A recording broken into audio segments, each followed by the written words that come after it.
Hey guys, with me, James 4, verse 6. James chapter 4, verse 6. And it says this: But he giveth more grace, wherefore he saith, God resisteth the proud, but giveth grace unto the humble. That's a beautiful, beautiful verse. But it's hard to live by. All right. And what I mean by that is this: in a world where we're constantly on our phones, and we're constantly on social media, and we're constantly taking pictures and posting pictures and trying to get the word, trying to get a message out, or maybe we're just showing people what we ate for supper. I know the folks that do that too, and I've done that occasionally. Like, look at this, look what I'm eating. I've done videos on Krispy Kreme donuts and such, and man, you stare and you stare. It's like, do I even need to do this? I'm a numbers guy in the sense that I'm always looking at things and going, okay, is this something we need to cut? Like, not do this. I don't want to do something that's not being effective.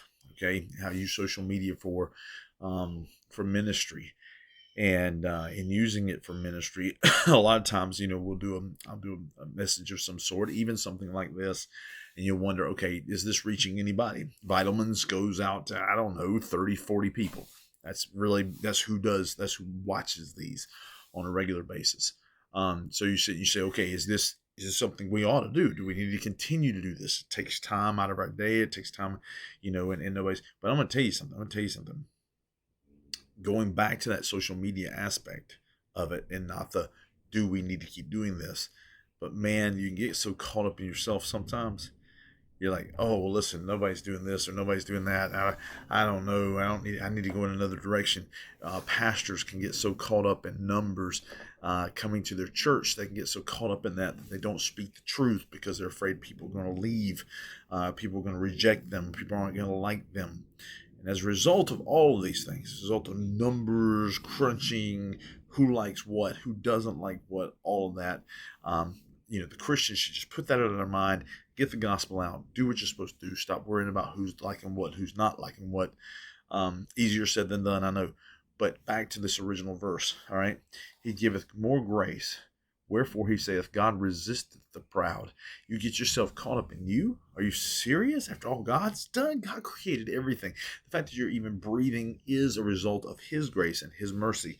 So to be proud in the sense, certainly can be proud of what God's done in your life. I'm not saying that pride, there's a certain amount of pride that is so evil that it will rock our world and destroy us if we're not careful. Okay, please hear me on this. If we're not careful, pride will absolutely crush us. All right. But here it is. He gives grace unto the humble. He gives grace to the humble. I sure need that.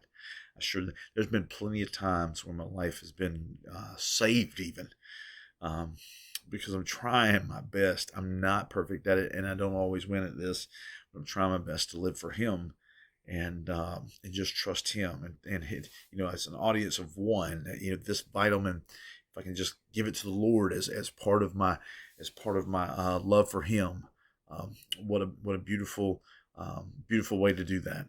So enjoy that. But man, if you get prideful, social media likes, who's following, all that stuff like that, garbage, prideful in the sense you believe you're the only one that's right, only one that can be right, any of those things, then God will certainly do something about that pride.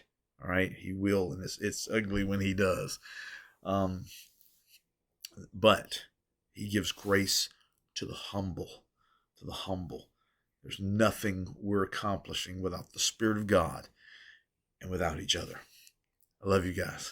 Bye-bye.